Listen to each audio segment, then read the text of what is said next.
ভাজা বসাবো, তার জন্য কড়াই গরম হয়ে গেছে, এবার আমি তেল দিয়ে দিচ্ছি।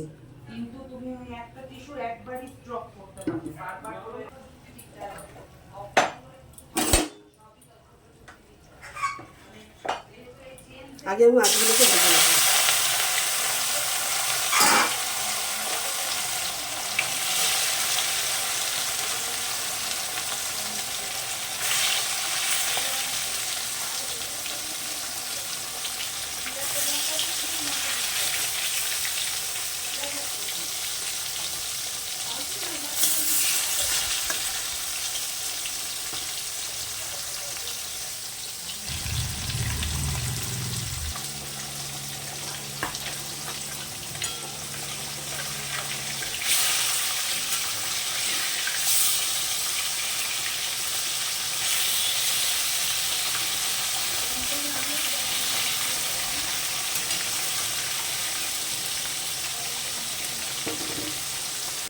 সম্পূর্ণ মাছ আমার ভাজা হয়ে গেছে।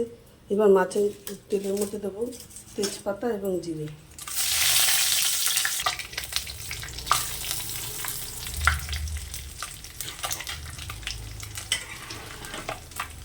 এবার দিয়ে দেবো এর মধ্যে আলু।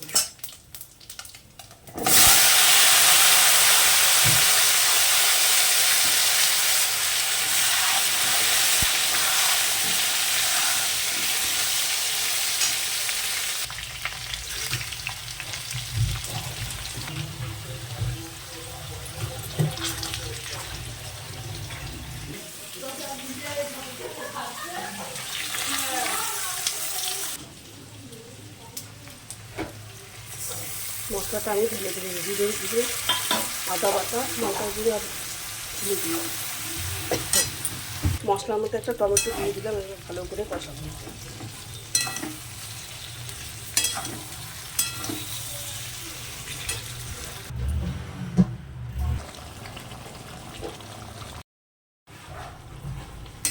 মাছের মশলা আমার কষে গেছে, এবার আমি জল দিয়ে দেবো।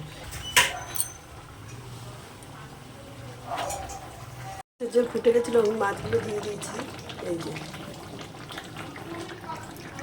মাছের ঝোল হয়ে গেছে, এবার আমি মাছের ঝোল নামিয়ে দিই।